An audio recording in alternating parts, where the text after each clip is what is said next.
الحمد لله رب العالمين والعاقبة للمتقين والصلاة والسلام على رسوله سيد المرسلين خاتم النبيين رحمة للعالمين شفيع المذنبين سيدنا ومولانا محمد رسول رب العالمين وعلى آله وصحبه أجمعين. أما بعد فأعوذ بالله من الشيطان الرجيم. بسم الله الرحمن الرحيم. إن قارون كان من قوم موسى فبغى عليهم وآتيناه من الكنوز ما إن مفاتحه لتنوء بالعصبة أولي القوة إذ قال له قومه لا تفرح إن الله لا يحب الفرحين. إن الله لا يحب الفرحين. صدق الله العلی العظیم. محبت کے ساتھ ایک مرتبہ دروشی پڑھ لیجئے. اللهم صل على سيدنا ومولانا محمد معدن الجود والكرم وآله وصحبه وبارك وسلم. الصلاة والسلام عليك يا رسول الله. الصلاة والسلام عليك يا حبيب الله. الصلاة والسلام عليك يا رحمة للعالمين وعلى آلك وأصحابك يا شفيع المذنبين. حمد و صلاۃ کے بعد قرآن کریم کی سورۃ القصص کا بیان آپ سن رہے ہیں. گزشتہ جمعے بھی یہ آیات پڑھی تھیں اور قارون کے حوالے سے کچھ باتیں کی تھیں. آج بھی اسی کا بیان آگے بڑھاؤں گا. اللہ تعالی مجھے حق بیان کرنے، ہم سب کو حق سن کر اس کو قبول کرنے، اس پر عمل کرنے اور اس پر قائم رہنے کی توفیق عطا فرمائے. آپ کو قارون کے بارے میں بتایا، اس کا نسب نامہ بھی بتایا کہ یہ حضرت موسیٰ علیہ السلام کا چچا زاد تھا.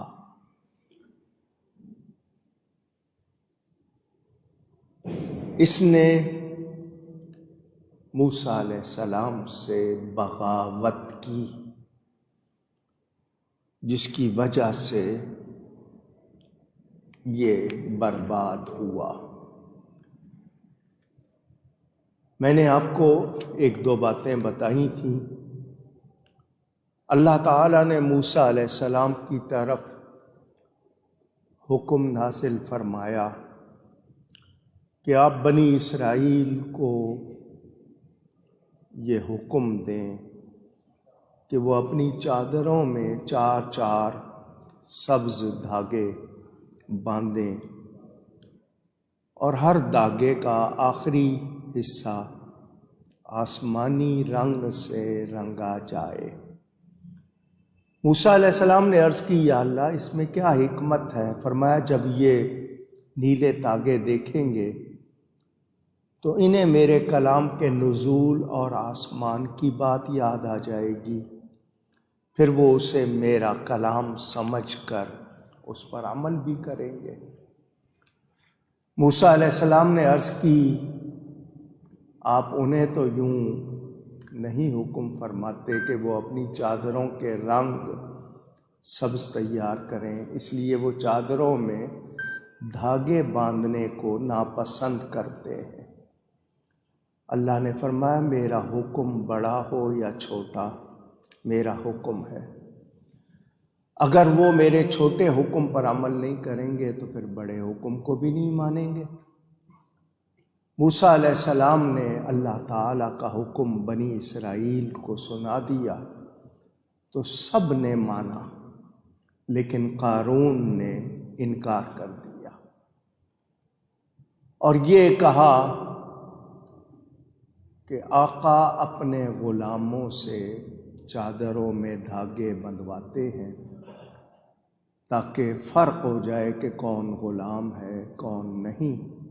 میں تو کسی کا غلام نہیں ہوں اور نہ ہی مجھے کسی کی غلامی منظور ہے۔ یہ قارون کی پہلی بغاوت تھی۔ جو بات کرنی ہے وہ یہ کہ لوگ اللہ تعالی یا نبی پاک صلی اللہ علیہ وآلہ وسلم کے حکم کو حکم سمجھیں، کسی حکم کو ہلکا نہ لیں۔ بہت سے لوگ جی یہ کوئی ضروری تو نہیں ہے اس طرح کہہ کر وہ اپنی پسند جتاتے ہیں کہ مجھے تو یہ پسند نہیں، میں تو یہ نہیں کرنا چاہتا۔ کیا مطلب کہ رب تعالیٰ کا یا نبی پاک کا حکم ہے تو ہمیں اس کو ماننا ہے، اس میں ہماری بھلائی ہے۔ انکار کر کے ہم کوئی خیر حاصل کر سکتے نہیں۔ ہمارے بہت سے لوگ مثلاً کھڑے ہو کے پانی نہ پیو، کبھی پینا پڑ جائے مجبوری اور بات ہے، عادت نہ بناؤ۔ پانی پیو تو 3 سانس لو، گٹاگٹ نہ پیو۔ ویسے بھی پانی چوس کے پینا چاہیے، حلق بھی تر ہوتا ہے، پیاس بھی بجھتی ہے، گٹاگٹ پینے سے پیاس نہیں بجھتی۔ لوگ کہتے ہیں نہیں جی بس بہت زیادہ گرم کھانا نہیں کھانا چاہیے۔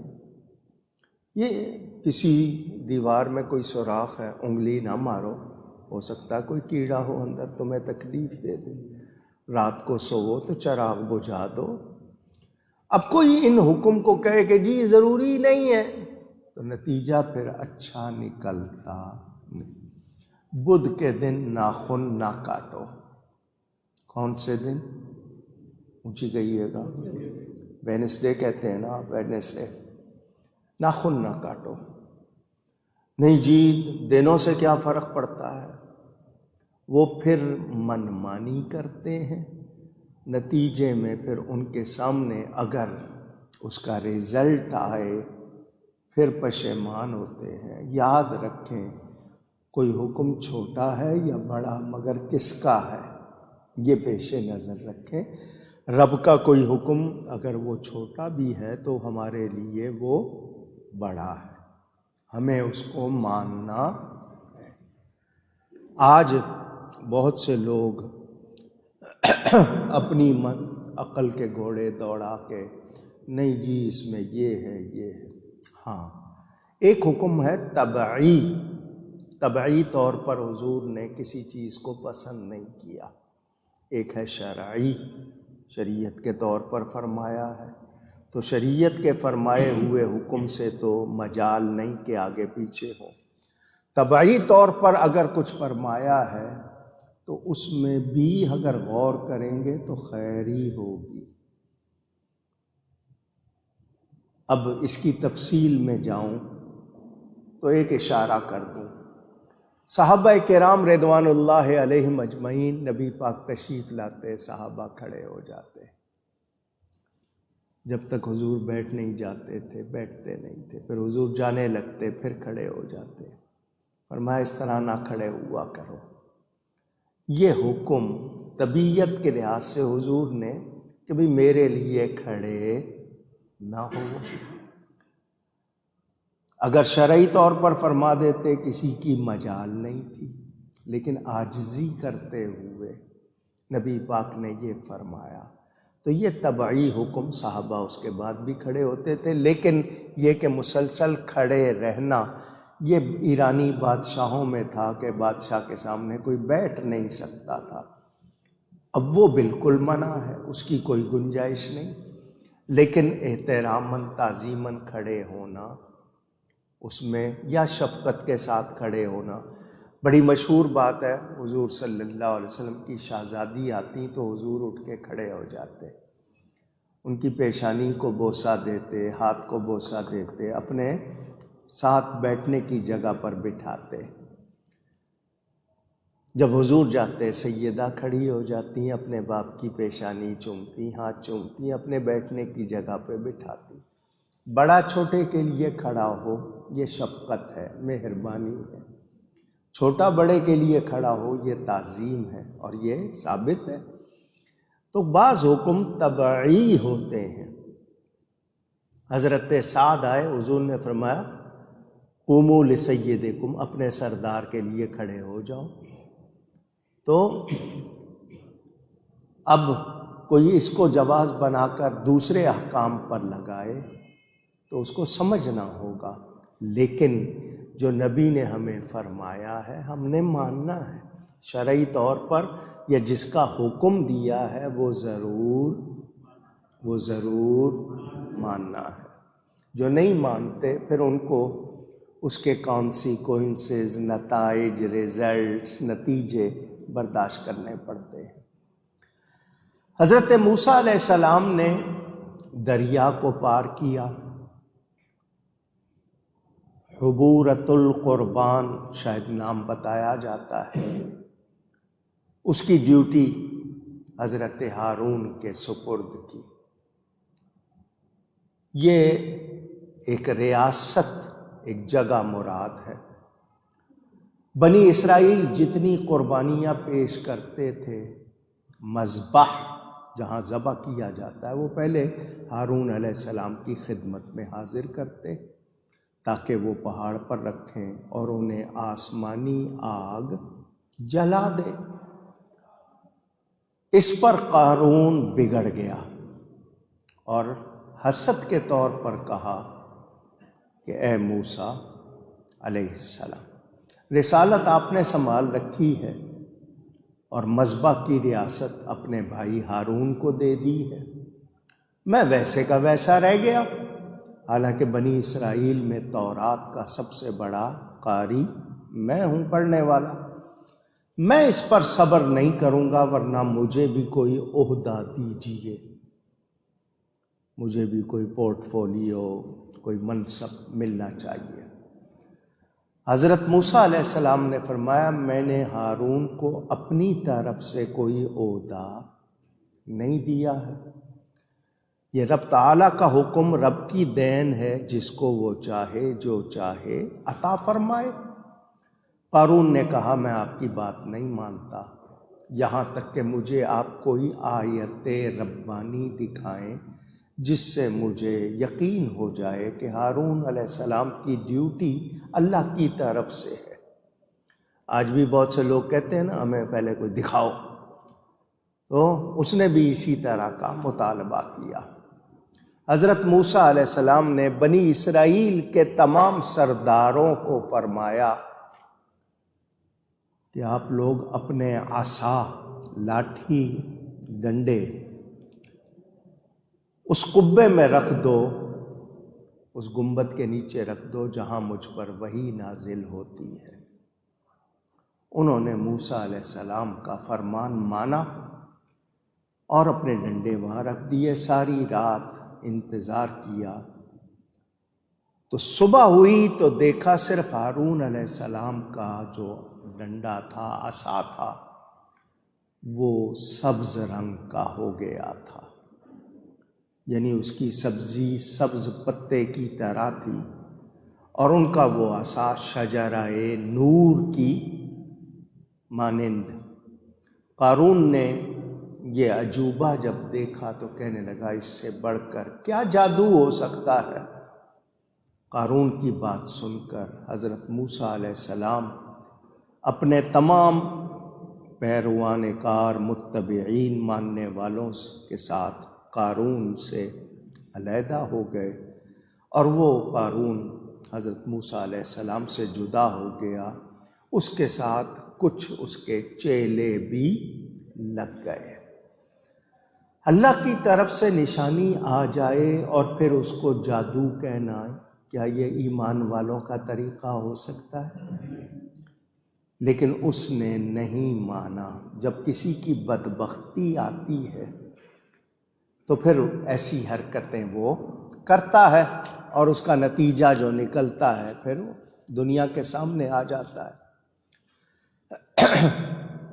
حضرت موسیٰ علیہ السلام نے رشتہ داری کی وجہ سے کہ یہ چچا زاد ہے، اس کے لیے بڑی جد و جہد کی، لیکن وہ الٹا تکبر، عناد، بغاوت، بغض، عداوت، دشمنی میں بڑھتا گیا، بلکہ موسیٰ علیہ السلام کو ایذا پہنچانے کے درپے ہو گیا۔ ایک ہے لفظ تکلیف اور ایک ہے ایذا۔ ظاہری طور پر آپ کو کوئی چوٹ لگے تو تکلیف ہوتی ہے، ایذا کا مطلب آپ کو دل کو تکلیف پہنچانا، آپ کی روح کو تکلیف پہنچانا۔ اس نے موسیٰ علیہ السلام سے اپنے آپ کو علیحدہ کر لیا۔ قرآن میں یہ ہے کہ بے شک قارون موسیٰ کی قوم سے تھا، پھر اس نے ان پر زیادتی کی، فبغى علیہم۔ خود اللہ فرما رہا ہے کہ اس نے موسیٰ علیہ السلام پر کیا کیا؟ آپ سے سننا چاہتا ہوں، زیادتی کی۔ اللہ کے پیارے کو تکلیف پہنچائی جائے تو پھر اللہ کی طرف سے بدلہ لیا جاتا ہے۔ اللہ والوں کو تکلیف پہنچانے والا کوئی خیر پا سکتا اونچی۔ اچھا، ضروری نہیں ہے کہ اسی وقت ہو، کچھ دیر کے بعد، مگر پکڑ ہوتی ہے۔ ہمیں سکھایا گیا جو سچا مرشد ہو، جس کو آپ نے پیر بنایا اور وہ سچا ہو، اس کے خلاف سوچنا بھی نہیں۔ اگر وہ واقعی اللہ والا ہے تو اس کے خلاف سوچنا بھی نہیں۔ اگر آپ سوچیں گے اس سوچ پر بھی پکڑ ہو سکتی ہے، اس کے خلاف بات کریں گے تو بھی پکڑ ہو سکتی ہے۔ ادب سکھایا گیا۔ تو جب ایک پیر کے لیے پکڑ ہو سکتی ہے تو جو نبی کے خلاف بولے، نبی کے خلاف بات کرے تو پکڑ ہوگی یا نہیں ہوگی؟ اونچی سوچنا چاہیے۔ موسیٰ علیہ السلام نبی ہیں اور وہ نبی کے خلاف باتیں کرنے لگ گیا۔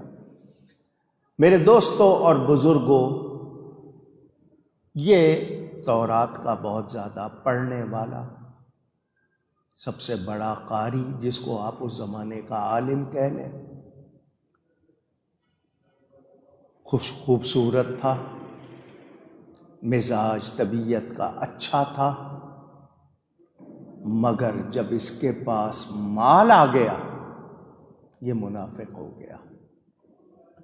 دولت دنیا کی کسی کو مل جائے تو اس کا مزاج بہتر ہونا چاہیے، بگڑنا نہیں چاہیے۔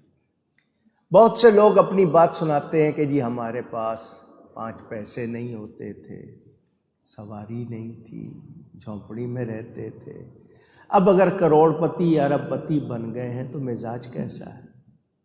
لوگوں کے ساتھ سلوک کیسا ہے؟ اسٹینڈرڈ آف لیونگ ہائی کیا ہے یا اسٹینڈرڈ آف گیونگ ہائی کیا ہے؟ اپنے رہنے کا معیار اونچا کیا ہے یا لوگوں سے اچھے برتاؤ کا معیار اونچا کیا ہے؟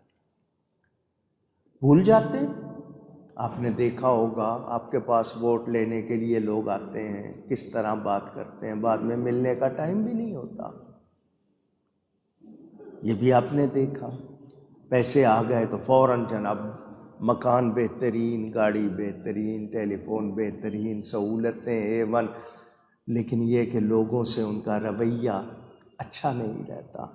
تو یہ مال، اسی لیے فرمایا انما اموالکم و اولادکم فتنہ، بے شک تمہارے مال اور تمہاری اولاد تمہارے لیے آزمائش کا سامان ہے، ان کے ذریعے تمہیں آزمایا جاتا ہے۔ بہت سے لوگوں کے پاس مال آتا ہے، وہ نیکی میں زیادہ لگاتے ہیں۔ حضرت عثمان کو بھی مال ملا، انہوں نے کیا کیا؟ انہوں نے اس سے جنت خریدی، لوگوں کے ساتھ بھلائی کی۔ کتنی مرتبہ آپ نے واقعات سنے ہوئے۔ مسلمانوں کے لیے جب مسجد کو بڑھانا تھا، زمین انہوں نے خریدی، پانی کا انتظام کرنا تھا، انہوں نے خریدا، غلام آزاد کرنے تھے، انہوں نے کیے۔ کتنے واقعات ہیں ان کے۔ جنگ پہ جانا ہے، مجاہدوں کے لیے سامان دیے۔ کوئی مانگنے والا آ گیا تو کتنے دیے۔ آپ کو میں نے بتایا ان کا اپنا یہ حال، گھر میں بیٹھے ہوئے چراغ جل رہا ہے، کوئی ملنے آ گیا، آپ نے ایک چراغ جو جل رہا تھا وہ بجھا دیا، دوسرا جلا لیا۔ وہ بڑا حیران ہوا، دونوں میں تیل ایک جیسا، جو بتی بنائی ہوئی ہے تھریڈ دھاگا وہ بھی ایک جیسا، جس نے جلنا ہے، ایک بجھا دیا دوسرا جلا لیا، اس میں کیا راز ہے؟ اس نے پوچھ لیا۔ میں جب آیا تھا تو یہ والا چراغ جل رہا تھا، آپ نے اس کو بجھا دیا ہے اور یہ جلا لیا ہے، اس میں فرق کیا ہے؟ فرمایا جب تم آئے تھے میں سرکاری کام کر رہا تھا، آفیشل ورک، گورنمنٹ کا کام، حکومت کا کام۔ وہ جو چراغ تھا اس میں تیل بیت المال کا تھا، سرکاری تیل تھا، وہ میں صرف سرکاری کام میں استعمال کر رہا تھا۔ تم آ گئے، تم مجھ سے ملنے آئے ہو ذاتی طور پر، سرکاری طور پر تو نہیں۔ اب جتنی دیر تم بیٹھو گے تو میں وہ تیل کیوں استعمال کروں؟ کچھ سمجھ آئی بات کی؟ کتنے ڈرنے والے تھے، کیسے ڈرنے والے لوگ تھے۔ اور آج مال مل جائے تو کیا ہوتا ہے؟ لوٹتے ہیں۔ وہ خبر آئی کی تھی نا پچھلی مرتبہ، جب اسمبلی کی مدت ختم ہوئی تو پارلیمنٹ لاجز، جو اسمبلی کے ممبروں کے رہنے کے لیے جگہ بنائی ہوئی تھی، وہاں سے لوگ ایئر کنڈیشن نکال کے لے گئے، گملے لے گئے، فرنیچر لے گئے، قالین اٹھا کے لے گئے۔ تو ایسے لوگ کیا قوم کے رہنما صحیح ہیں؟ پوچھ رہا ہوں، اندازہ کریں۔ کسی کی چیز آپ کسی دکان پہ جاتے ہیں، بغیر پوچھے اٹھا کے چکھ لیتے ہیں، ایسا نہیں کرنا چاہیے۔ پہلے اس سے پوچھیں کیا میں چکھ لوں، وہ اجازت دے تو چکھیں۔ آپ خود منہ میں ڈال لیتے ہیں 10-12 دانے، یا تو اسے کہیں کہ اتنے دانے اس میں سے کم کر دو جو وزن میرا دے رہے ہو، لیکن ہم پرواہ نہیں کرتے۔ تو جو لقمہ جاتا ہے ایسا، پھر وہ اپنا اثر دکھائے گا یا نہیں دکھائے گا؟ خون میں شامل ہوگا، آپ کے مزاج میں۔ تو یہ اس قارون کی بغاوت سن کر مجھے اور آپ کو سمجھنا چاہیے۔ میرے دوستوں اور بزرگوں، یہ چونکہ رشتے میں، برادری میں تھا، اس کو ہم قوم کہا گیا کہ یہ موسیٰ علیہ السلام کی قوم سے تھا۔ ورنہ کوئی کافر، مسئلہ سن لیں، کوئی کون؟ پھر کہیے گا، کوئی کافر کسی مومن کا ہم قوم نہیں ہوتا۔ آپ کہیں گے نہیں جی ہمارے کچھ رشتہ دار، تو سنیں، جب وہ ایمان والے نہیں ہیں تو پھر اگر میں آپ سے پوچھوں کہ آپ کون سی قوم، کوئی کہے گا میں شیخ ہوں، کوئی کہے گا میں ملک ہوں، کوئی کہے گا میں چودھری ہوں، کوئی کہے گا میں جاٹ ہوں، جٹ ہوں، کوئی کہے گا میں گجر ہوں۔ آپ لوگ یہ بتاتے ہیں ہماری قوم کیا ہے؟ نبی پاک نے یہ ساری چیزیں ختم کر دی، ایک لڑی میں پرو دیا جس کا نام ہے لا الہ الا اللہ محمد الرسول اللہ صلی اللہ علیہ وسلم۔ علامہ اقبال نے بھی کہا نا، اپنی ملت کو قیاس اقوام مغرب سے نہ کر، خاص ہے ترکیب میں قوم رسول ہاشمی۔ مسلمان پوری دنیا کے ایک قوم ہے، کوئی کافر مومن کا ہم قوم نہیں ہوتا۔ یہ نسبی خاندانی طور پر مراد ہے، لیکن ایمانی لحاظ سے وہ ہمارا نہیں ہو سکتا۔ خاندانی طور پر اگر ہے تو وہ صرف ظاہری طور پر ہے، اصلی نہیں ہے۔ ہماری اصلی قوم ہمارا ایمانی حوالہ ہے۔ سمجھ آ گئی بات؟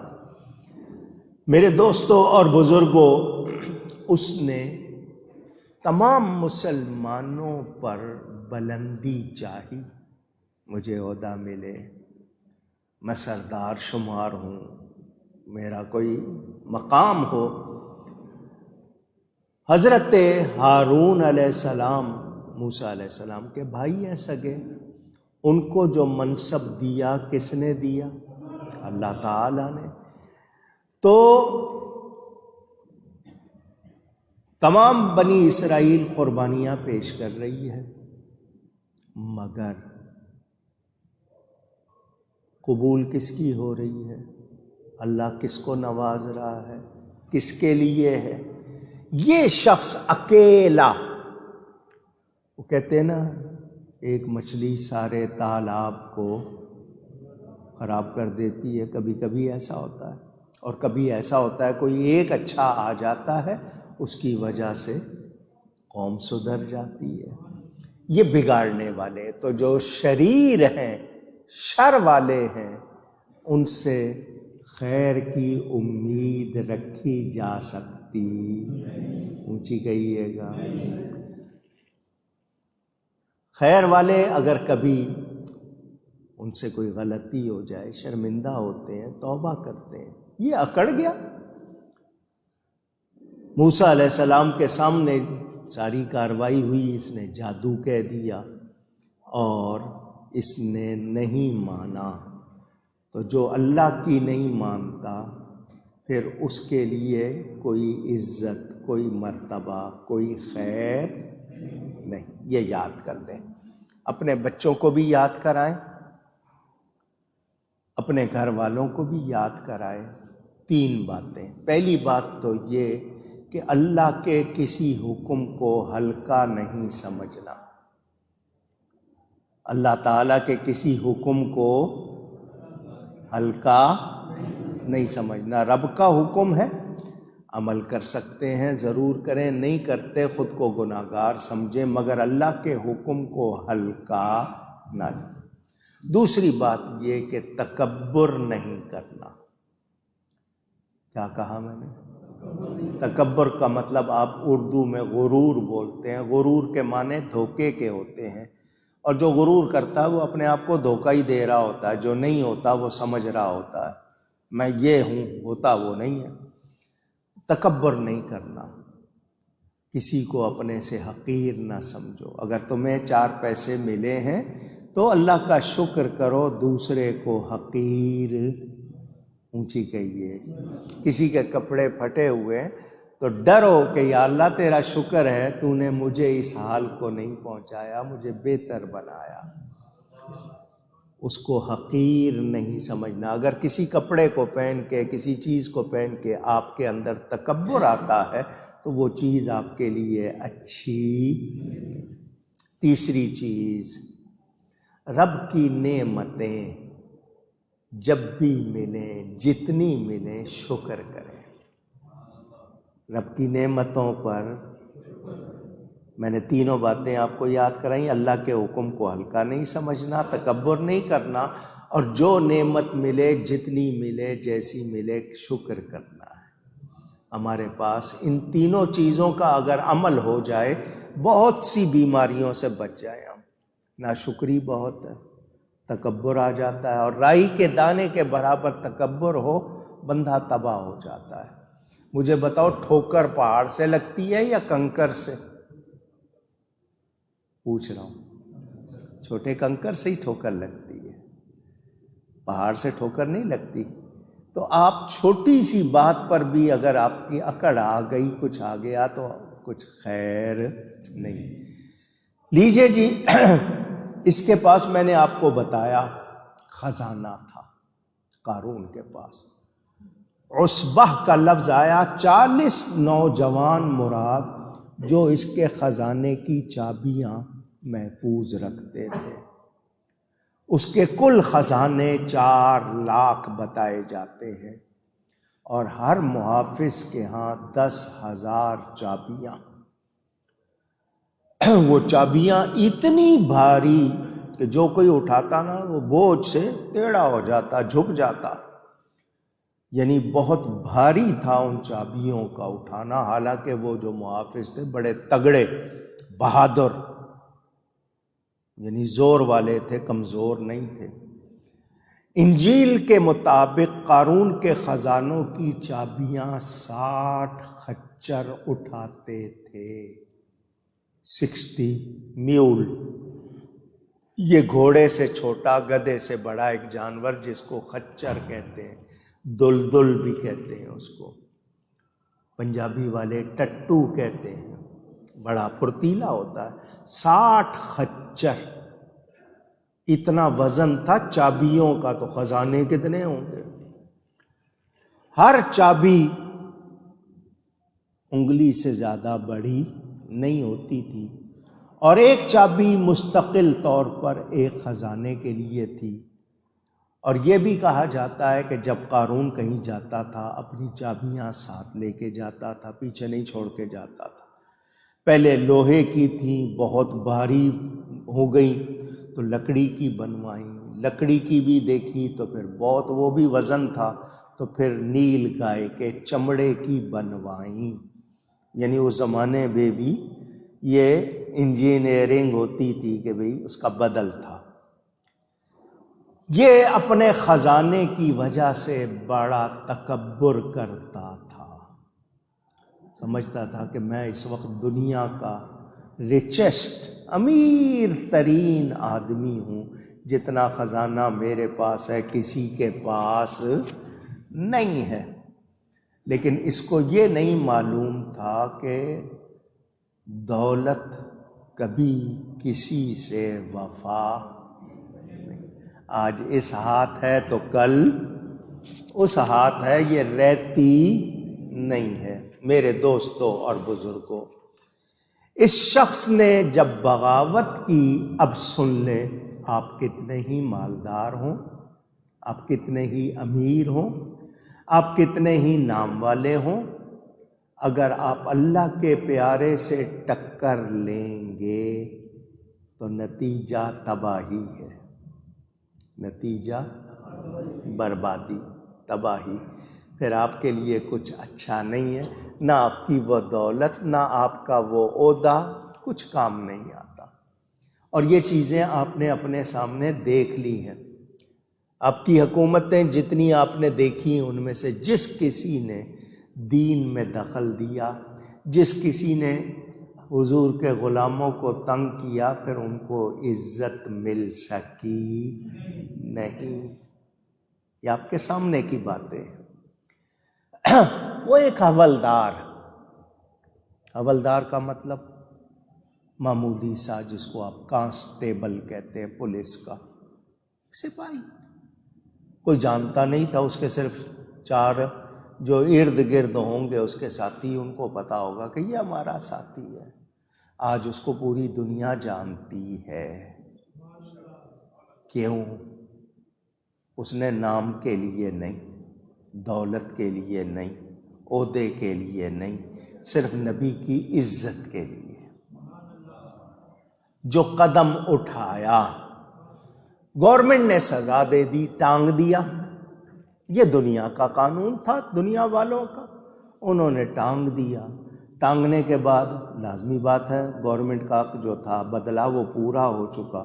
اب رب کا قانون دیکھو، اس کے جنازے میں 60 لاکھ آدمی بھیج دیے۔ راولپنڈی میں جب جنازہ ہوا، اس کا کتنا بڑا جنازہ تھا، وہ قدرت کا فیصلہ تھا، اللہ کی طرف سے اس کو عزت ملی۔ میں اس جنازے میں خود شریک ہوا تھا، سفر سے آیا تھا، سب سے مہنگی ٹکٹ لے کے گیا تھا۔ میں نے وہاں پر علماء کی تعداد دیکھ کے ہی میں حیران رہ گیا، ہزاروں کی تعداد میں، اور وہ سارے جنازہ پڑھانے نہیں، پڑھنے آئے تھے۔ یہ نبی کا عاشق ہے، نبی کی عشق میں اس نے، نبی کی غلامی میں اس نے یہ جان دی ہے، تو عزت ملی یا نہیں ملی؟ اور جس نے گستاخی کی تھی اس کے جنازے کے لیے تو بندے نہیں تھے، اس کے جنازے کے لیے تو بندے نہیں تھے، 10-12 اس کے گھر کے لوگ ملازم، اس کے علاوہ بندے نہیں تھے۔ آج تک کوئی اس کو یاد کرتا نہیں، لیکن جو اللہ والوں کا ادب کرتا ہے عزت پاتا ہے۔ کیا پاتا ہے؟ اونچی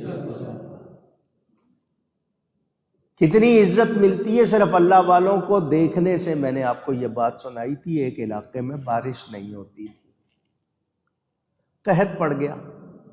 بارش کا قانون میں آپ کو بتا چکا کہ بارش پورا سال ہوتی ہے، بارش کوئی ایک سیکنڈ ایسا نہیں ہے جب بارش نہ ہو رہی ہو۔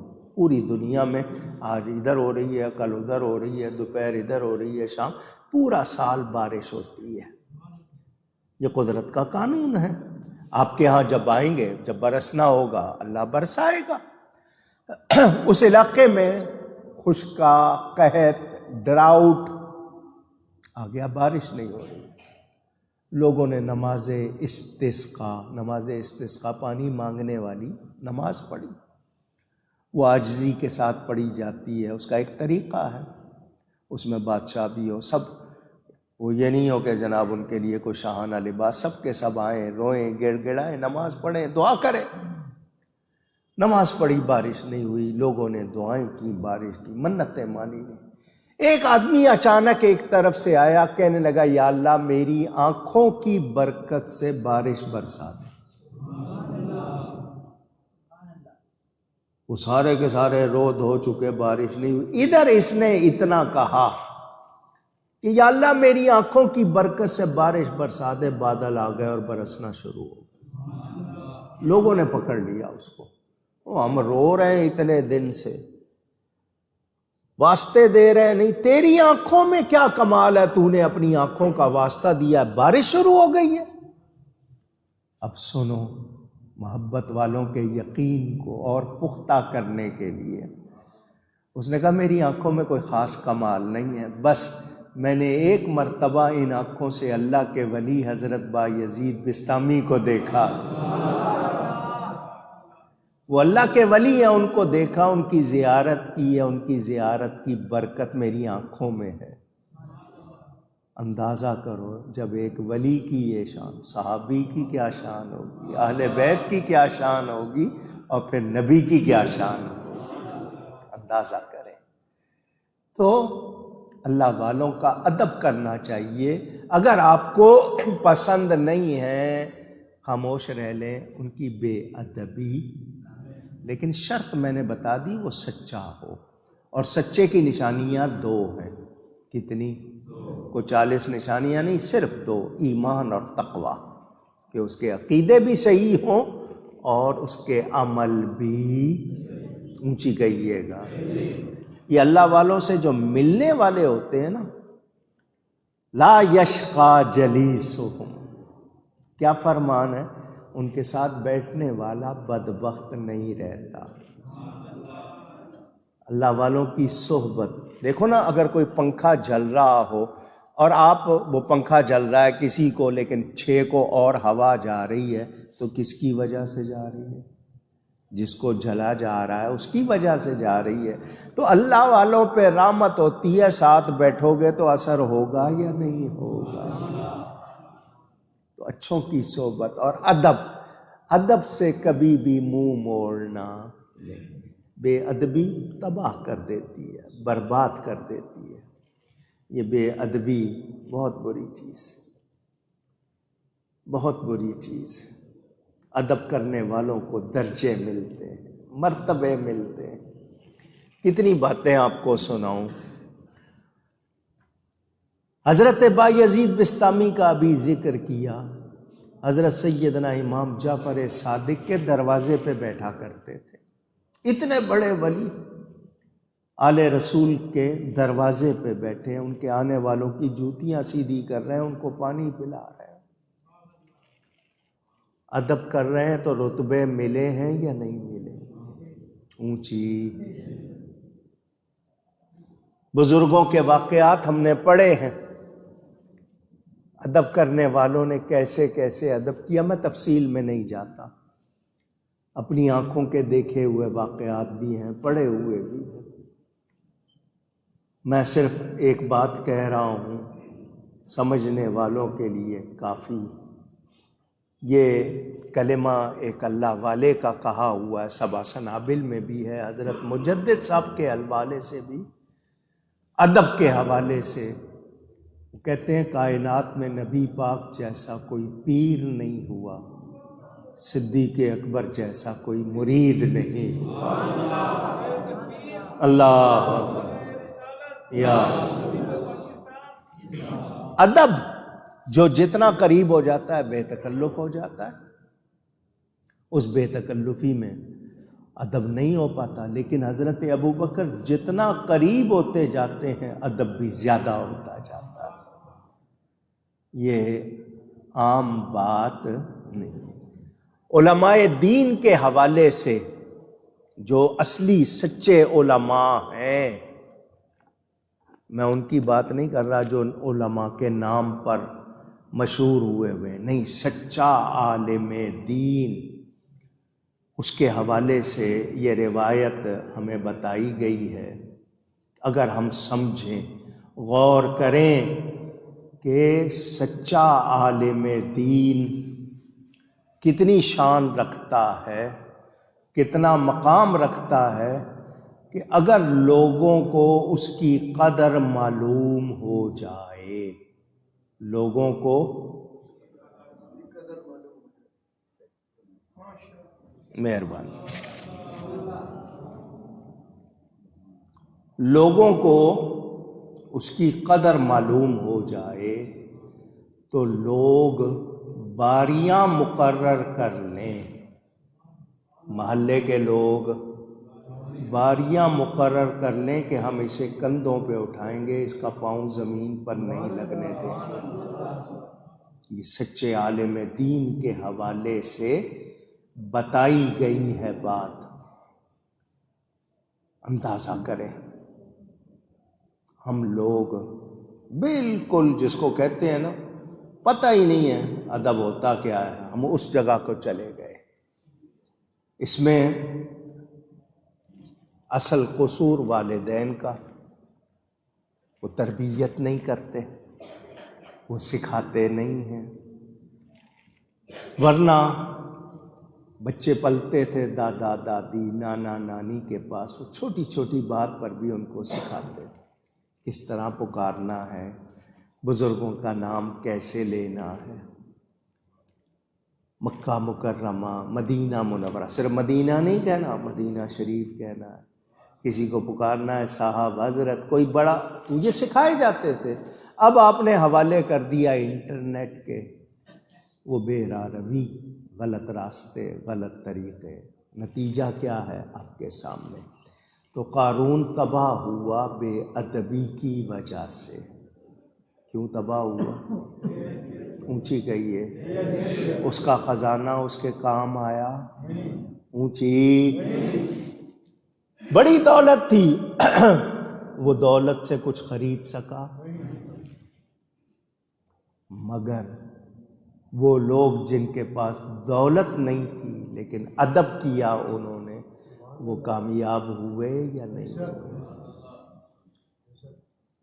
یہ بات بھی آپ نے مجھ سے ایک سے زیادہ مرتبہ سنی ہوگی۔ حضرت سیدنا امام احمد بن حنبل رضی اللہ تعالی، 4 اماموں میں سے ایک امام، بغداد شریف میں دریا کے کنارے وضو کر رہے ہیں۔ کیا کر رہے ہیں؟ پانی بائیں جانب سے آ رہا ہے، بیٹھے ہوئے ہیں، وضو کرنے بیٹھے تو آپ سے پہلے ایک شخص بائیں جانب پر بیٹھا وضو کر رہا تھا. وہ وضو کر رہا تھا، پانی اس سے لگ کے امام صاحب کو جا رہا تھا. وہ امام صاحب کو پہچانتا تھا کہ یہ بہت بڑے عالم ہیں. اس نے وضو چھوڑا وہاں پہ کہ مجھ سے پانی لگ کر امام صاحب کو نہ جائے. وہ امام صاحب کے دائیں طرف آ کر آگے بیٹھ گیا کہ ان کا لگا ہوا پانی مجھے آئے. ادب کیا اس نے. وہ آیا ادھر بیٹھ گیا، وضو کر کے چلا گیا. اس علاقے میں کوئی اللہ والے تھے، ان کو خواب میں بشارت ہوئی اس بندے کو بتا دو، اس نے اللہ کے پیارے کا ادب کیا، اس وجہ سے اللہ نے اس کو بخش دیا. فائدہ ہے ادب میں یا نہیں؟ اونچی.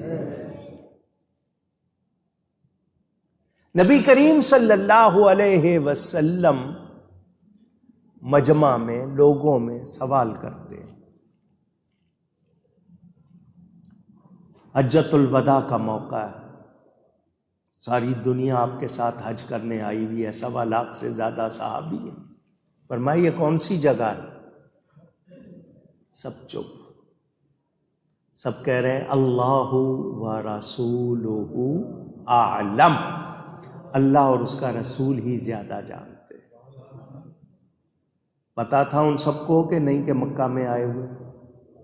پوچھ رہا ہوں، مکہ مکرمہ کے سوا کہیں حج نہیں ہوتا، لیکن حضور پوچھ رہے ہیں یہ کون سی جگہ ہے. لوگ آگے سے یہ نہیں کہہ رہے حضور آپ کو پتہ نہیں ہے عرفات ہے؟ نہیں، سب کیا کہہ رہے ہیں؟ اللہ و رسولہ عالم. فرمایا آج دن کون سا ہے؟ 9 تاریخ ہے. 9 تاریخ کو حج ہوتا ہے، یوم عرفہ ہے، جمعہ کا دن تھا، عرفہ کا دن. سب یہی کہتے ہیں اللہ و رسولہ عالم. مہینہ کون سا ہے؟ یہی جواب. صحابہ جانتے تھے مگر پھر بھی کیا کہتے تھے؟ اللہ اور اس کا رسول زیادہ جانتے. ہو سکتا ہے کوئی نیا حکم، کوئی نئی بات، ادب کر رہے ہیں، یہ نہیں آگے سے کہہ رہے حضور یہ مکہ ہے، یہ عرفات ہے، آج عرفہ کا دن ہے، جمعہ کا دن نہیں. کتنا ادب. سگے چچا ہیں حضرت عباس بن عبد المطلب رضی اللہ تعالی. حضور نے فرمایا چچا تم بڑے ہو یا میں بڑا ہوں؟ کس سے کہہ رہے ہیں؟ اونچی. رشتے میں چچا ہیں. صحابہ کے درمیان پوچھ لیا کون بڑا ہے. حضرت عباس آگے سے یہ نہیں کہتے کہ میں آپ کے باپ کا بھائی ہوں، چچا باپ کی جگہ ہوتا ہے. بڑا ہوں؟ نہیں. صحابی کا جواب سنو. انت اکبر منی، حضور مجھ سے بڑے تو آپ ہی ہیں، مجھ سے بڑے تو وانا اسن یا رسول اللہ. گنتی میں سال میرے زیادہ ہیں، سال گنتی میں میرے زیادہ ہیں، بڑے آپ ہی ہیں. 2.5-3 سال ان کی عمر گنتی میں زیادہ تھی، ان کا سال میرے زیادہ ہیں، بڑے آپ ہی ہیں. ادب ہے یا نہیں؟ اونچی. ہم لوگ کس طرح بات کرتے ہیں، کیسے جواب دیتے ہیں. کتنی باتیں سناؤں میں آپ کو. نبی کریم صلی اللہ علیہ وسلم تو نبیوں کے سردار ہیں. ہمارے ہاں ہمیں اساتذہ کا ادب، مشائخ کا ادب، ماں باپ کا، بڑوں کا ادب. اور حدیث شریف ہے جو بڑوں کی قدر نہیں کرتا، چھوٹوں پہ مہربانی نہیں کرتا، وہ ہم میں سے نہیں. بڑوں کی توقیر کرنے کا حکم دیا گیا. اس نے رشتہ داری بھی ہے، خاندانی تعلق بھی ہے، جانتا بھی ہے نبی ہے، خود تورات کا عالم بھی ہے، پھر بھی نبی کا ادب نہیں کیا. بربادی ہوئی یا نہیں ہوئی؟ اونچی. میرے دوستوں اور بزرگوں، اللہ فرماتا ہے وَآتَيْنَاهُ مِنَ الْكُنُوزِ مَا إِنَّ مَفَاتِحَهُ لَتَنُوءُ، اور ہم نے اس کو اتنے خزانے دیے جن کی چابیاں لَتَنُوءُ بِالْعُصْبَةِ أُولِي الْقُوَّةِ، وہ چابیاں ایک زور آور طاقتور جماعت پر بھی بھاری تھیں۔ تگڑے تگڑے لوگ بڑی تعداد میں، پھر بھی ان سے اٹھائی نہیں جاتی تھی، جھک جاتے تھے، اتنا وزن ہوتا تھا۔ اذ قال له قومه لا تفرح، اس کی قوم نے کہا اتراؤ نہیں، اتراؤ، اترانا آپ کے یہاں کہتے ہیں نا بڑا اترا رہے ہو، یہ اترانا بھی غرور کی قسم، تکبر کی قسم، اتراؤ نہیں۔ ان اللہ لا يحب الفرحین، بے شک اللہ تعالی اترانے والوں کو دوست نہیں رکھتا، پسند نہیں کرتا۔ اللہ کو کون پسند ہے؟ عاجزی کرنے والے۔ اکڑنا، اترانا، غرور کرنا، تکبر کرنا، یہ بندے کو زیبا نہیں۔ تکبر اللہ کی شان ہے۔ میرے پیارے نبی پاک صلی اللہ علیہ وسلم نبیوں کے سردار، فرمایا میں قیامت کے دن اولاد آدم کا سردار ہوں گا، ولا فخر، مگر اس پہ فخر نہیں کرتا۔ آدم اور ان کے سوا سب میرے جھنڈے کے نیچے ہوں گے، فرمایا میں اس پر فخر، ان نبی ہو کے، شان والے ہو کے وہ اترا نہیں رہے، اور یہاں چھوٹی سی بات ہو جائے تو بندے کا جناب ایسے لگتا ہے جیسے گردن میں سریا آ گیا، کسی کے پتلا سریا، کسی کے موٹا سریا، کسی کی پوری گردن سریے جیسی ہو جاتی ہے۔ کس بات پہ اکڑتے ہو؟ اللہ تعالی ادب کی توفیق عطا فرمائے۔ پتہ چلا کہ اترانا، غرور کرنا یہ اچھی بات۔ ہاں اب یہاں مسئلہ سن لیں، ہمارے ہاں عربی میں کہتے ہیں تحدیث نعمت، اگر یہ لفظ یاد ہو جائے تو پھر کہیے گا تحدیث نعمت۔ چلے میں اردو میں آپ کو آسان کر کے بتا دیتا ہوں، نعمت کے طور پر بات کرنا۔ کس طور پر؟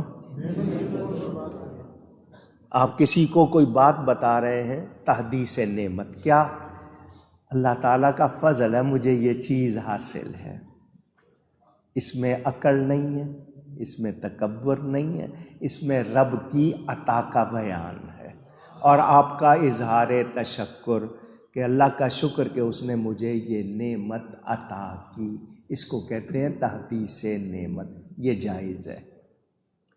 لیکن تمہیں پتہ ہے میں کون ہوں، میرے پاس کیا ہے، یہ اکڑ آ گئی، دیکھا یہ ہے میرے پاس، اس میں اترانا آ گیا۔ تو تحدیث نعمت کے طور پر کوئی کہے کہ جی مجھے اللہ نے توفیق دی، میں نے عمرہ کیا ہے۔ کچھ لوگ ہوتا ہے نا جتانے کے لیے، میں نے اتنے عمرے کیے ہیں، اتنے حج کیے ہیں، وہ جتا رہا ہے، وہ محنت ضائع ہو رہی ہے۔ تحدیث نعمت کہ اللہ کا شکر کہ مجھے اتنی بار حاضری کا شرف ملا ہے۔ فرق ہو گیا یا نہیں ہو گیا؟ تو جب لہجے میں، لفظوں میں، انداز میں فرق آئے گا، خود پتہ چل جائے گا کہ یہ بندہ اکڑ رہا ہے یا اللہ کی نعمت کا شکر کر رہا ہے۔ تو والد صاحب قبلہ تقریر فرما رہے تھے تو وہاں ذکر آ گیا مکہ مکرمہ کا، تو ایک صاحب اٹھ کے کھڑے ہو گئے، مولانا صاحب میں دیکھ کے آیا ہوں، میں گیا تھا اس سال حج پر، تو جو آپ کہہ رہے ہیں وہ صحیح بات، تو جب سن رہا ہے تو وہ اصل میں اس نے بتانا تھا، 3-4 مرتبہ اس نے کہا میں اس سال گیا تھا، والد صاحب نے کہا سب کو پتہ چل گیا تو اس سال گیا تھا۔ اس کے بتانے کا مقصد یہ تھا۔ تو جب آپ جتاتے ہیں کسی چیز کو، آپ اپنی محنت کو ضائع کر دیتے، اور تحدیث نعمت کے طور پر ہو تو اس کو منع نہیں۔ میرے دوستوں اور بزرگوں، اس کو بطور نصیحت قوم نے، اذ قال لقومہ لا تفرح،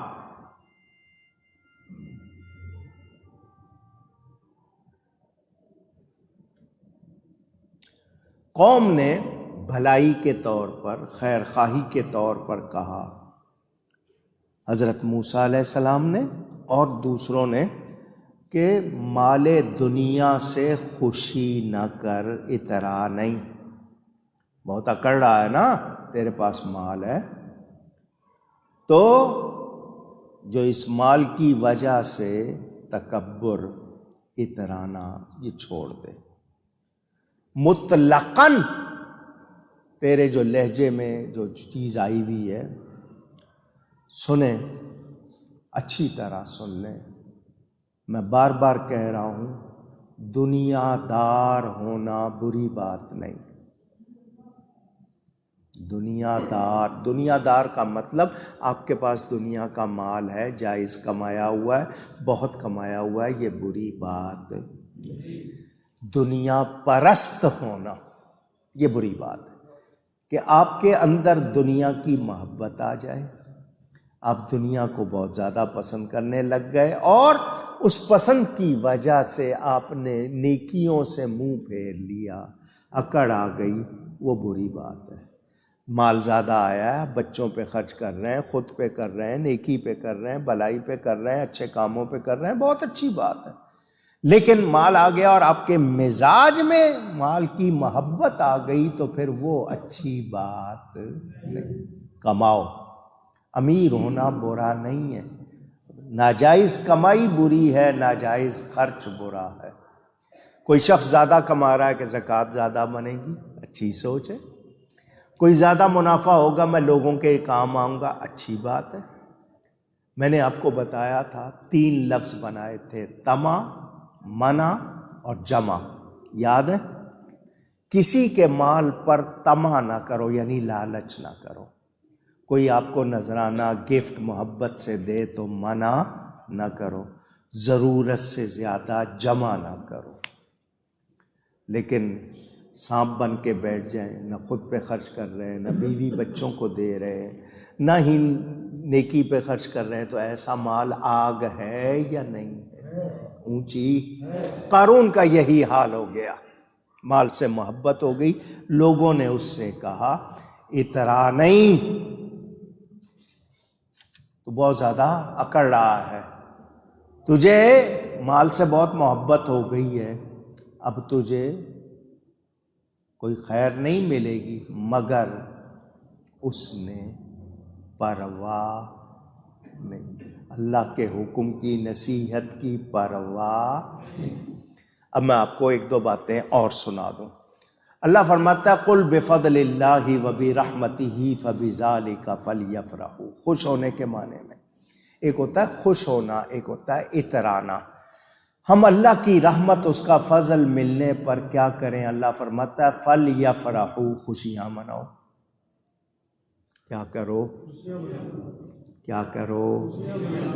تو صرف خوشی منانا، جائز منانا، وہ منع اونچی۔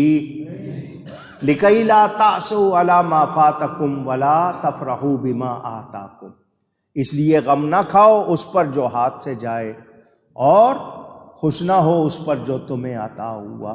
یہ جو ہمارے اندر آ جاتا ہے نا، آپ نے دیکھا ہوگا ایک شخص کو کہیں 1 لاکھ روپیہ سال کے بعد نقصان ہو گیا، 10 لاکھ فائدہ ہوا تھا، اس کا ذکر کبھی نہیں کیا، اس 1 لاکھ کا ذکر بار بار کرے گا یا نہیں کرے گا؟ یہ مزاج ہو گیا۔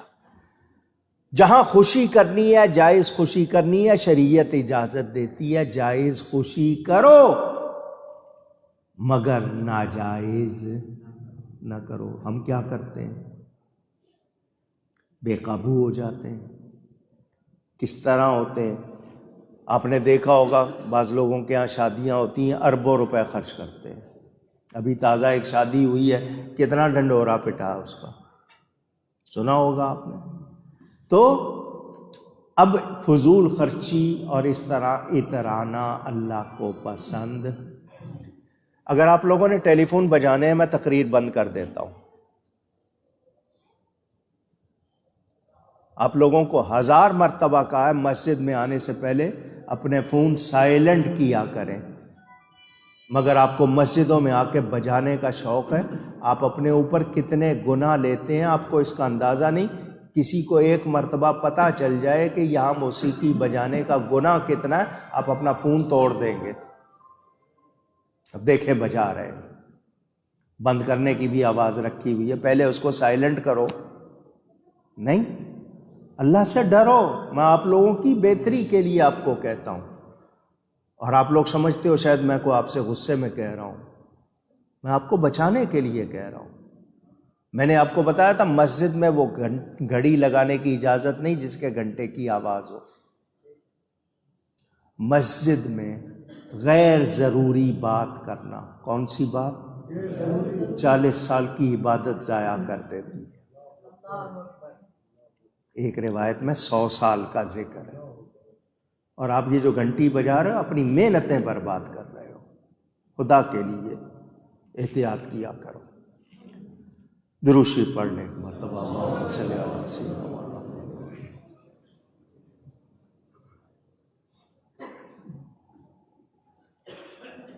یہ جو قارون کو کہا گیا اتراؤ نہیں، اللہ تعالیٰ اترانے والوں سے خوش نہیں ہوتا. کیا مطلب؟ دنیا کی چیز پر یہ سمجھ کے کہ میں ایسا ہوں تو دوسروں کو ہلکا سمجھ رہے ہو. تمہاری نظر میں تم کچھ اونچے ہو گئے، دوسرے کم ہو گئے. تو یہ چیز جو اب انسان کے مزاج میں آتی ہے یہ اللہ کو پسند. اونچی دنیا کو ظلم و ستم کا گھر کہا گیا. ایک فارسی کے شعر کا ترجمہ سنا رہا ہوں کہ دنیا کمینی یہ کیا ہے؟ یہ ظلم و ستم کا گھر ہے. اپنے ہر قدم ہزاروں کو مار دیتی ہے. روزانہ کتنے قتل ہوتے ہیں اس دنیا کی وجہ سے. اگر کسی مانگنے والے کو مل جاتی ہے وہ اس سے خوش ہو جاتا ہے، اس سے کم ہو جائے تو غم کرتا ہے. یہ دنیا کی وجہ سے جو آپ کے اندر سوچ آ جاتی ہے مال کی محبت کی، یہ پسند نہیں. اونچی نہیں، ذہن میں رکھنا ہے. اللہ تعالیٰ ارشاد فرماتا ہے وَابْتَغِ فِيمَا آتَاكَ اللَّهُ الدَّارَ الْآخِرَةَ، اور جو مال تجھے دیا ہے اللہ نے اس سے آخرت کا گھر طلب کر. جو اللہ نے تمہیں مال دولت عطا کیا ہے تو اس سے اللہ کو ضرورت نہیں ہے مال کی. اگر اس دنیا کی کوئی حیثیت اللہ کے نزدیک ہوتی اللہ دشمنوں کو نہ دیتا. مکھی کے پر کے برابر بھی دنیا کی کوئی حیثیت اللہ کی بارگاہ میں نہیں. کافروں کو ملی ہوئی ہے. اگر اللہ کے نزدیک اس کی حیثیت ہوتی وہ منکروں کو دیتا. تو اس دنیا سے دل نہ لگاؤ، اللہ کو مال کی کوئی ضرورت نہیں. جب بندے کو مال مل جائے تو پھر وہ اللہ کو راضی کرنے کی کوشش کرے. اللہ کو راضی کرنے کی کوشش، اس مال سے جائز کمائے، جائز خرچ کرے. بال بچوں پر، بیوی پر، رشتہ داروں پر، مستحق لوگوں پر خرچ کرے. مگر ہوتا کیا ہے؟ میلے میں تو اڑانے کے لیے لاکھوں ہیں. سمجھانے کے لیے میں نے یہ بات کہی تھی، پھر سمجھانے کے لیے کہہ رہا ہوں. غلط مطلب نہیں لینا، سمجھنا. پنجاب کی ایک مشہور درگاہ ہے، نام نہیں لوں گا کیونکہ مسئلہ سمجھانا ہے. بات تقریباً 150-200 سال پرانی ہے. وہاں کے ایک صاحب تھے پڑھے لکھے، آپ عالم کہہ لیجئے، جب بھی کبھی لوگ سفر پر جاتے تھے تو مل ملا کے جاتے تھے، پتہ نہیں واپس آنا ہے یا نہیں، تو وہ جا رہے تھے حج پر۔ حج کا سفر اس زمانے میں 6 مہینے کا ہوتا تھا، آسان سفر نہیں تھا۔ صرف جدہ سے مکہ جانے میں 2 ہفتے لگ جاتے تھے، مکہ سے مدینہ جانے میں مہینہ 1.5 مہینہ لگ جاتا تھا، جو آپ آج 4 گھنٹے میں پہنچ جاتے ہیں، ہوائی جہاز پہ آدھے گھنٹے میں پہنچ جاتے ہیں۔ تو وہاں وہ اللہ والے تھے، ہر ایک سے مل کر معافی تلافی کوئی نہ کوئی دعا لینے کے لیے۔ تو وہ آئے، ایک بزرگ تھے اللہ والے، یہ جو عالم تھے ان کے مزاج میں تھوڑا سا، کیونکہ اللہ والے جو ہوتے ہیں وہ آنکھ والے ہوتے ہیں۔ کون ہوتے ہیں؟ پہچان لیتے ہیں، تو چاہتے ہیں کہ اندر سے بندے کے صفائی کر دیں، اصلاح کر دیں۔ آپ لوگ کچھ غلط مطلب نہ نکال لیں، ان کا مقصد ان کا تھا کہ تمہیں اللہ نے اتنی شان دی ہے تو جو مزاج میں کمزوری ہے وہ بھی ٹھیک ہو جائے۔ وہ مائے ملنے، جی حج پہ جا رہا ہوں، ان کا مبارک ہو، ان کا کوئی نصیحت کیجئے۔ بزرگوں نے فرمایا اللہ تعالیٰ کو اپنے سے بہتر سمجھنا چاہیے، اپنے سے بہتر سمجھنا چاہیے۔ لوگ تو برابر بھی نہیں سمجھتے۔ وہ چونکہ پڑھے لکھے تھے، کہنے لگے کیسی بات کر رہے ہیں آپ، ہوش میں ہیں؟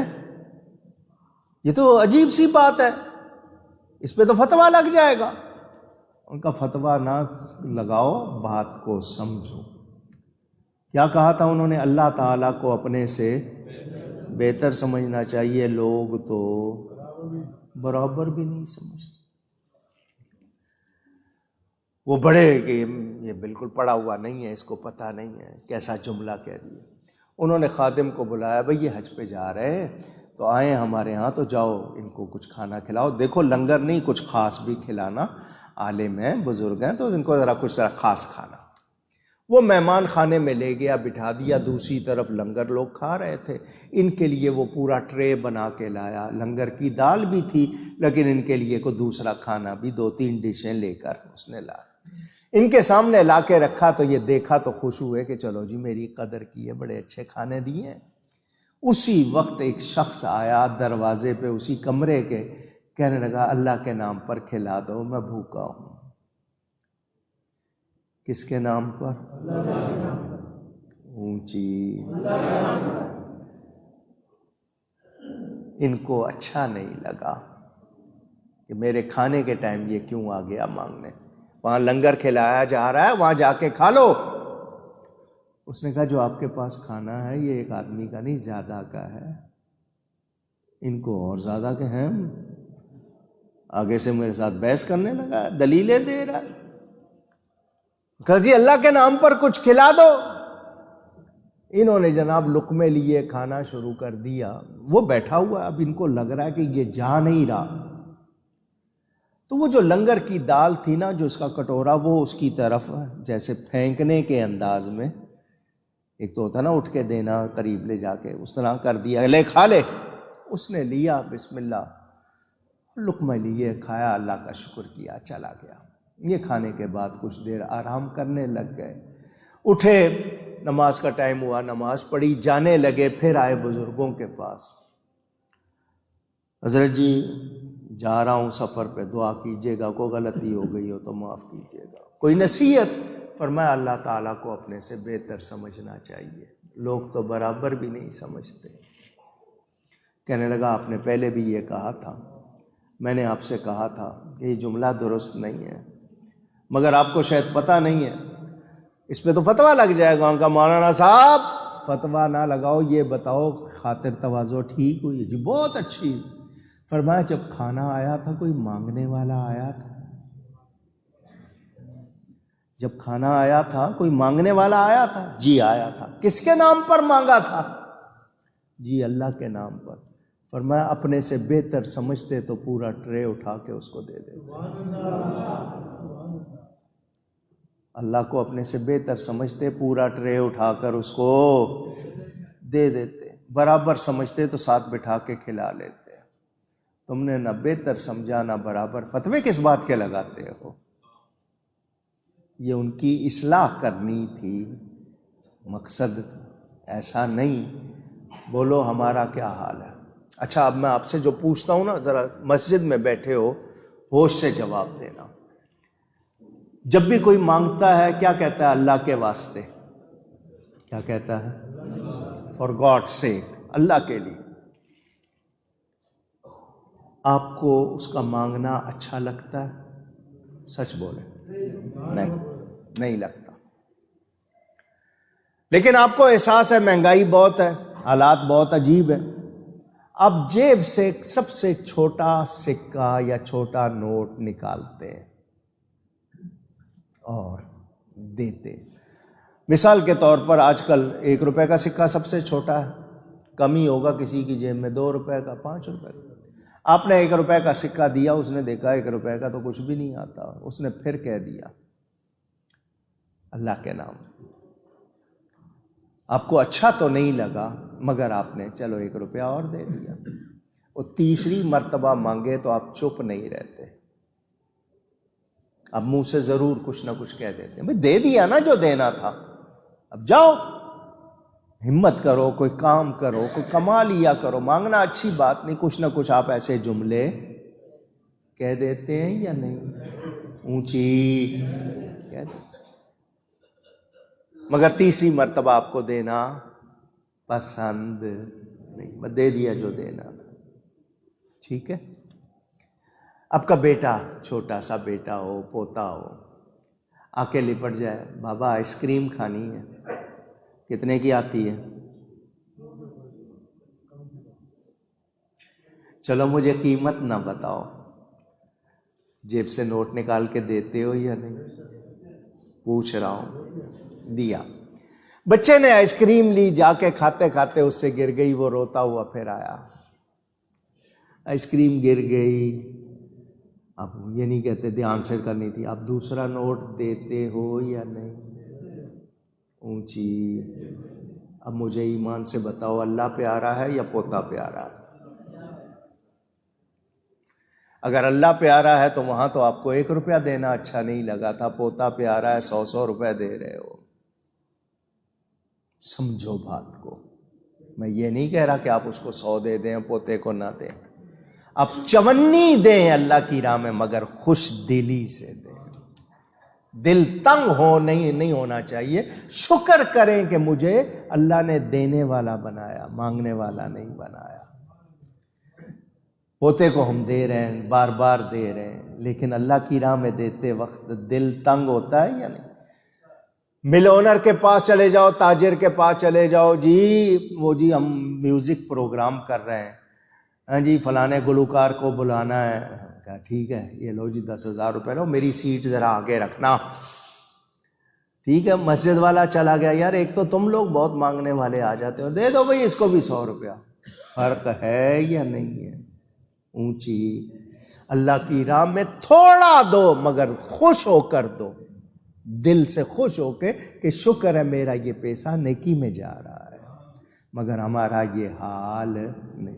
اور قارون کے پاس خزانہ تھا، مگر وہ کچھ حاصل کر سکا نہیں۔ نیک لوگوں نے کتنا کمایا، جنت کمائی، لوگوں کے دل۔ میں نے آپ کو یہ بات سنائی تھی، بس اسی پہ دوبارہ آپ کو ایک مرتبہ یاد دہانی کے لیے۔ ایک بندہ تھا، اس کو کھانے کو نہیں مل رہا تھا، اس نے اللہ کے نبی سے کہا کہ اللہ کی بارگاہ میں عرض کرو میرا جتنا رزق ہے مجھے اکٹھا دے دے۔ سنائی تھی آپ کو بات، یاد ہوگی، ذہن میں تازہ کر لیں۔ جتنا میرا رزق ہے اکٹھا دے دے مجھے۔ انہوں نے سمجھایا ایک بار مل جائے گا، بعد میں کیا کرے گا؟ اس نے کہا ایک بار تو پیٹ بھر کے کھا لوں، کتنے دنوں سے نہیں ہے، ایک بار تو پیٹ بھر کے کھلا دے۔ لیجئے جناب، بتایا گیا کہ اس کے حصے میں، اس کے حصے میں 1 بوری اناج دے دی گئی اس کو۔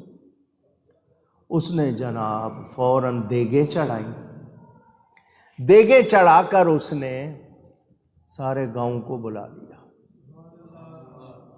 سارے گاؤں کو بلا لیا، آج میرے پاس ہے، آؤ سارے پیٹ بھر کے کھاؤ۔ سب کو کھلایا اس نے، خود بھی کھایا، سب کو کھلایا۔ جتنا اس کا اناج تھا وہ سارا اس کو مل گیا، وہ اس نے پکا لیا۔ وہ بزرگ دوبارہ اللہ والے نبی ولی اس کے پاس سے گزرے تو دیکھا کہ اس کے ہاں پھر اسی طرح کھانا جاری ہے۔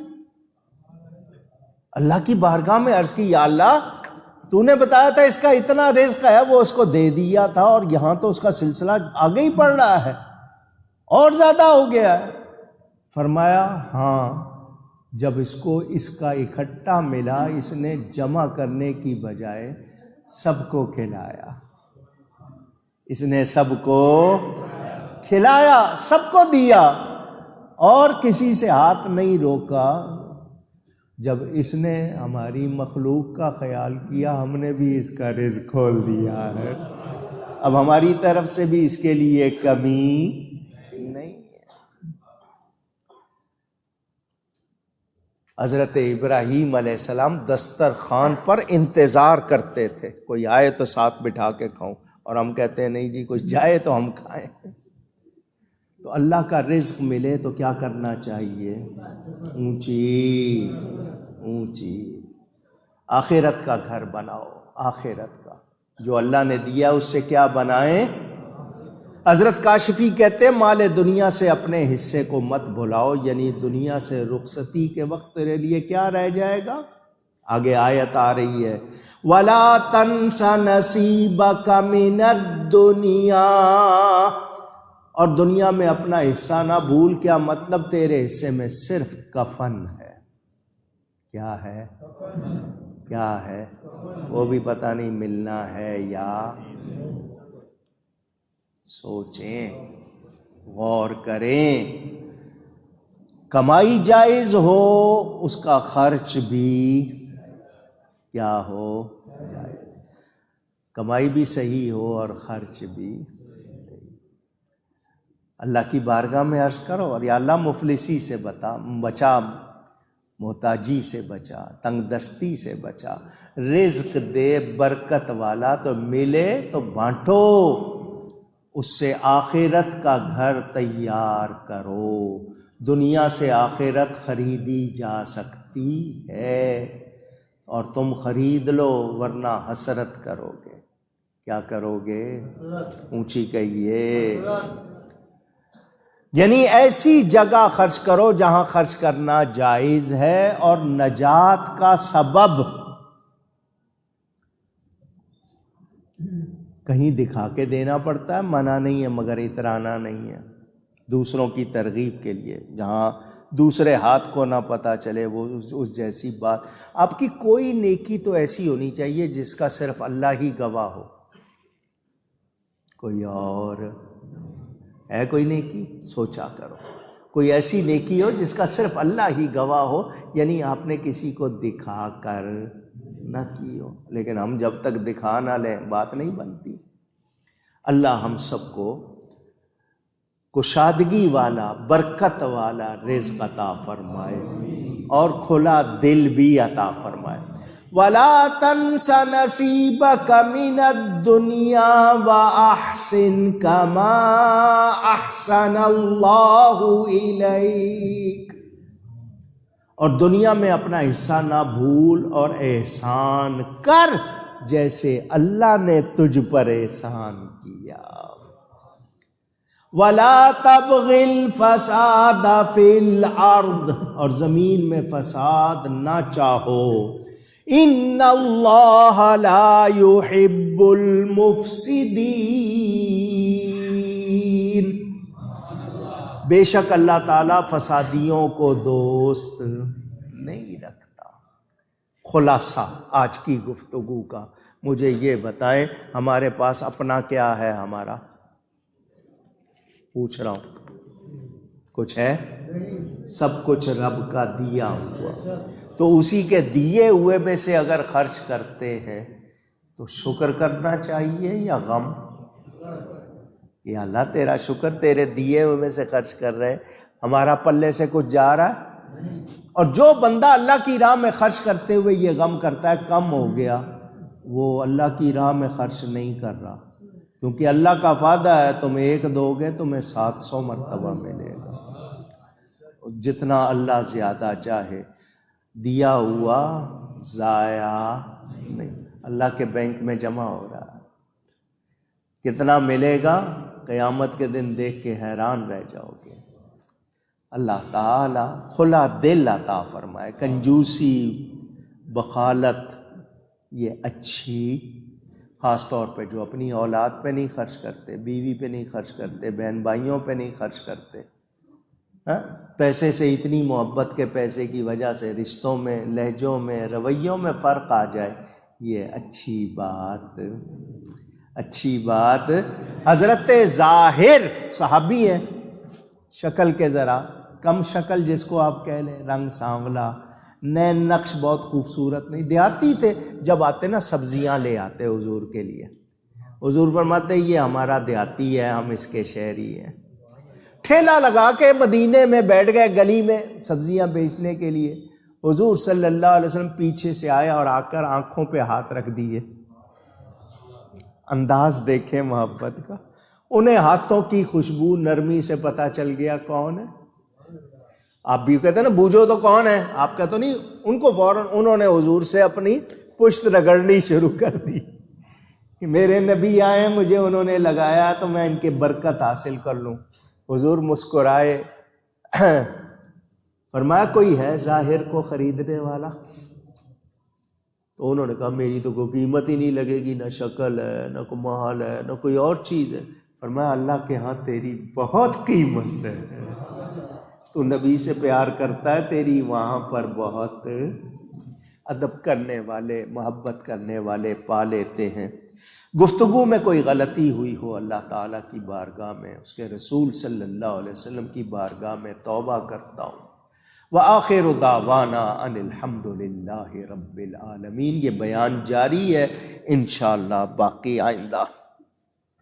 آج عیسوی کیلنڈر، انگلش کیلنڈر کا آخری دن ہے اس سال کا۔ رات کو 12 بجے نئی تاریخ، نیا سال شروع ہو جائے گا۔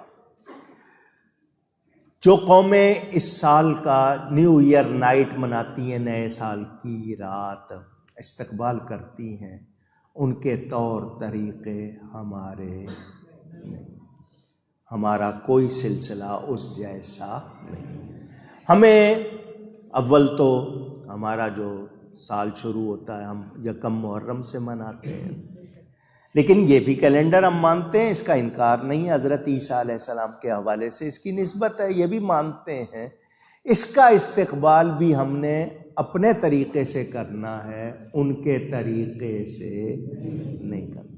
ہمارا طریقہ کیا ہونا چاہیے؟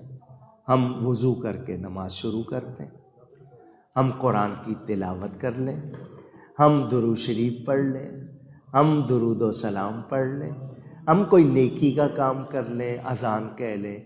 ہم نہ تو فائرنگ کریں گے، نہ آتش بازی کریں گے۔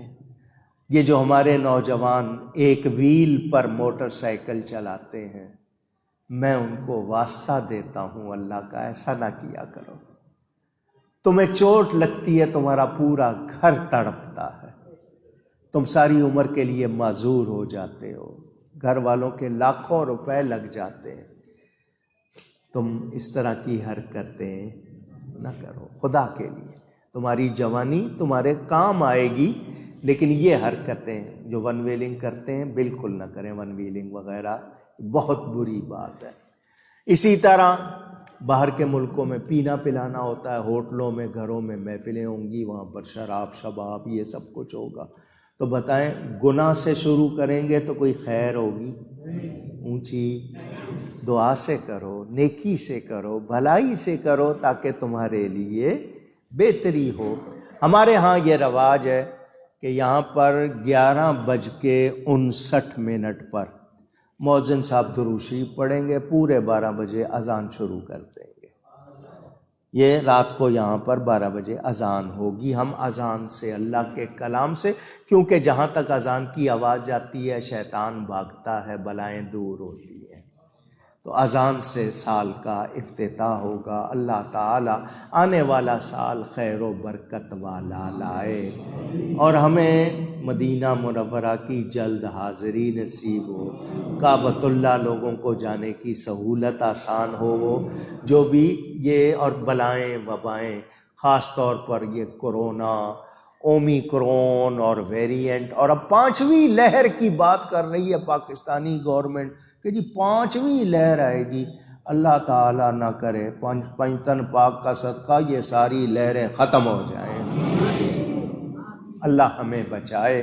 تو ہم نے دعائیں کرنی ہے، نیکی کرنی ہے، غلط طریقے سے سال کا استقبال نہیں کرنا، پہلی بات۔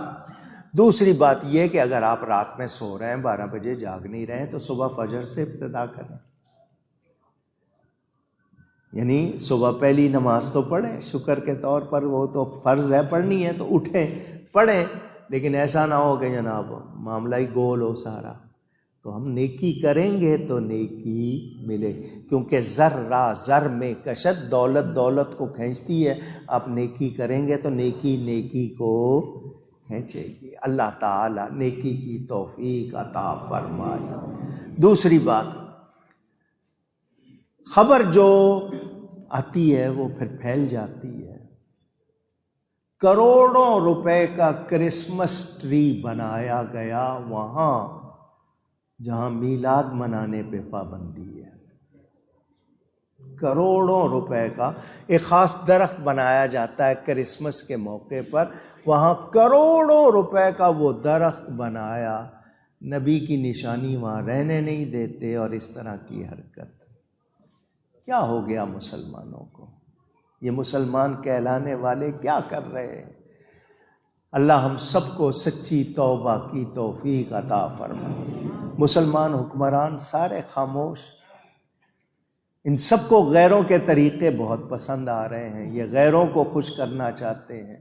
واللہ ورسولہ احق ان یرضوہ ان کانوا مؤمنین، اگر تم مومن ہو تو اللہ اور اس کے رسول کا حق زیادہ ہے کہ ان کو راضی کرو، مگر ہم اللہ اور اس کے رسول کو راضی نہیں کر رہے، نتیجے میں ہم پر جو بلائیں آ رہی ہیں وہ ہمارے سامنے۔ اللہ تعالی ہدایت عطا فرمائے، اور یہ جتنے بھی ہمارے اپنے ملک کے جو ظالم حکمران، کل نیا بجٹ دے دیا انہوں نے، آپ کا آخری قطرہ بھی خون کا نچوڑنا ہے، اللہ ان ظالموں سے نجات عطا فرمائے۔ دین کے بھی دشمن، وطن، یہ لگتا ہے کسی خاص پروگرام کے تحت بھیجے گئے کہ ملک کو تباہ کرنا ہے، اور وہ لگے ہوئے ہیں، اللہ ان کو ہدایت عطا فرمائے، اور یہ سرکش ہیں تو اللہ ان کو دور فرما دے۔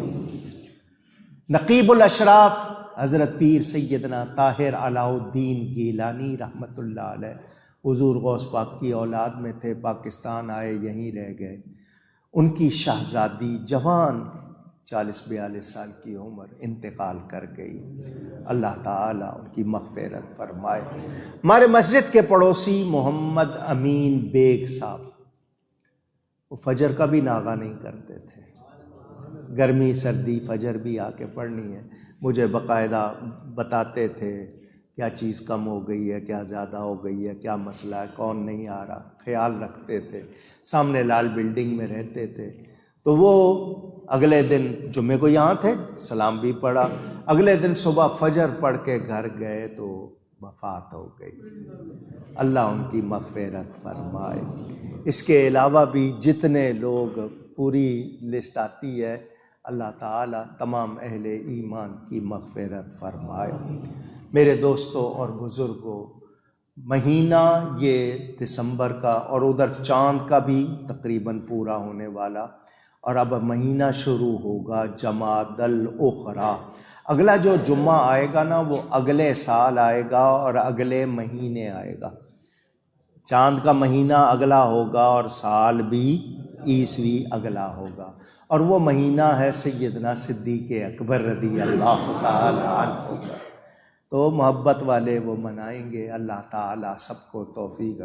یہ ہمارے پاس ماشاءاللہ تشریف لائے ہیں جناب ذوالفقار احمد رضوی صاحب، سامنے تشریف فرمائے، خانے وال سے آئے ہیں، حضرت محدث اعظم رحمۃ اللہ علیہ کے فیض یافتگان میں سے خانے وال میں باقاعدہ محافل سجاتے ہیں، والد صاحب قبلہ کے وقت سے، اس وقت سے، اور اب بھی کئی مرحلوں پر باقاعدہ مجاہدانہ کردار ادا کرتے ہیں۔ تشریف لائیں، اللہ تعالیٰ برکت عطا فرمائے۔ یہ میری کتاب والدین رسالت مآب، حضور کے والدین کے بارے میں جن لوگوں نے غلط باتیں کی تھیں تو میں نے اس کا جواب لکھا تھا۔ یہ بڑی مقبول کتاب، مزارات و تبرکات اور ان کے فیوضات، مزاروں کے بارے میں جو اعتراض کیے جاتے ہیں ان کے جواب ہے۔ یہ ہر سال کیلنڈر چھاپتے ہیں، اسلامی